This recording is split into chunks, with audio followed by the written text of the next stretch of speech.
খড়দহ স্টেশনে মাওবাদী পোস্টার লাগানোর অভিযোগে 7 জনকে গ্রেফতার করে রহড়া থানার পুলিশ।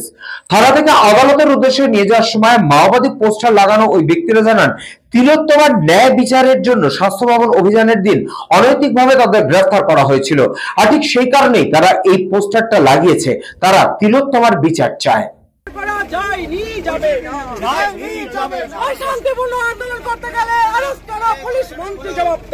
আপনারা পোস্টার লাগিয়েছিলেন?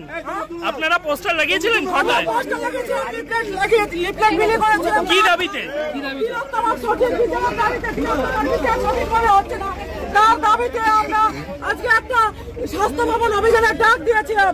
আমরা করুণাময় থেকে স্বাস্থ্য ভবন যাব, কিন্তু আজকে আমাদের খড়দা কমিউন থেকে আমাদের ঘরবেলা তুলে আনা হয়েছে। আপনাদের কতজনকে তুলে আনা হয়েছে? আমাদের 7 জনকে এখানে কমিউন থেকে তুলে আনা হয়েছে।